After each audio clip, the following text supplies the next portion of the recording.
রাজধানীতে ফুটপাত এবং রাস্তা দখলমুক্ত করতে অভিযান শুরু করা হয়েছে। এই বিষয়টি নিয়ে জানবো সবশেষ তথ্যটি জানাতে মগবাজার থেকে আমাদের আরেক সহকর্মী আশরাফুল আলম আকাশ তিনি আমার সঙ্গে যুক্ত হয়েছেন। আশরাফুল আলম আকাশ, একটু জানাবেন আজকের এই অভিযান আমরা দেখছিলাম এর আগের সংবাদে, এখন কিভাবে প্রশাসন এই ব্যবস্থাগুলো গ্রহণ করছে? ছিন্নমূল মানুষরা সাধারণত ফুটপাত দখল করে থাকে, তাদের কোনো বিকল্প উপায় দেওয়া হচ্ছে কিনা?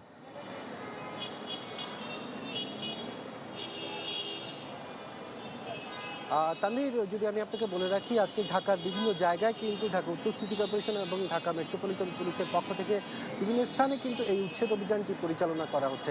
এর আগে কিন্তু ঢাকা মেট্রোপলিটন পুলিশের পক্ষ থেকে একটি গণবিজ্ঞপ্তি জারি করা হয় যেন সড়কে চলার পথে কোনো ধরনের অবৈধ স্থাপনা না রাখা হয়। সেই হিসেবে এই গণবিজ্ঞপ্তির পরপরই কিন্তু আজকে আমরা দেখছি যে নির্বাহী ম্যাজিস্ট্রেট যিনি আছেন তিনি কিন্তু এই উচ্ছেদ অভিযানের নেতৃত্ব দিচ্ছেন। বলা যায়, আপনি দেখতেই পাচ্ছেন আমরা এখন যে মগবাজারের সড়কটিতে আছি, এখানে যেমন অবৈধ পার্কিং থেকে শুরু করে একদম সড়কে কিন্তু নির্মাণ কাজের যে সামগ্রী ফুটপাতে সেগুলোও কিন্তু এখানে রাখা হয়েছে। এইসব বিষয় ছাড়াও দেখেছি আপনার ভাসমান যে দোকানগুলো, এছাড়া টঙের যে দোকানগুলো, সেগুলোও কিন্তু এখানে সবসময় মানুষের যে হাঁটা চলার ব্যবস্থা সেটিকে কিন্তু প্রভাব ফেলতো।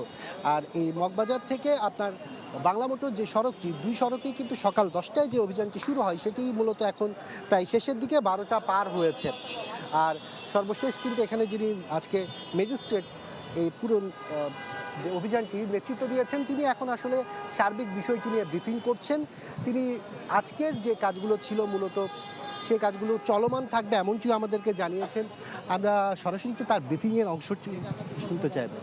করা যায় কিনা, যেহেতু ওনারা গরিব মানুষ, একটা জীবিকা অর্জন করে খায়, এদেরকে যদি আমরা বিকল্প ব্যবস্থা করতে পারি আমাদের রাষ্ট্রের জন্য এটা ভালো হয়।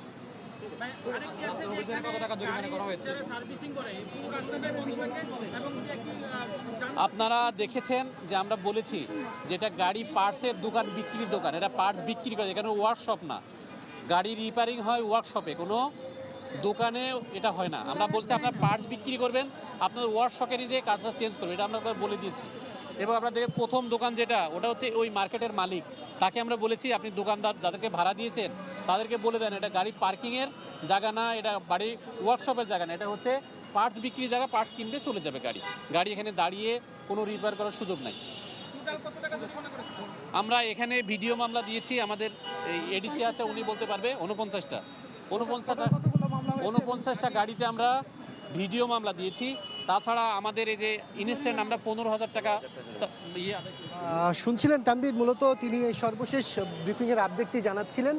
আর এখন পর্যন্ত আসলে 49টি গাড়িতে ভিডিও মামলা সহ প্রায় 15,000 টাকা কিন্তু এখান থেকে জরিমানা আদায় করা হয়েছে। এই অভিযান, ধন্যবাদ আপনাকে আমাদের সঙ্গে যুক্ত হওয়ার জন্য। উচ্ছেদ অভিযানের খবর জানাচ্ছিলেন সহকর্মী আশরাফুল আলম আকাশ।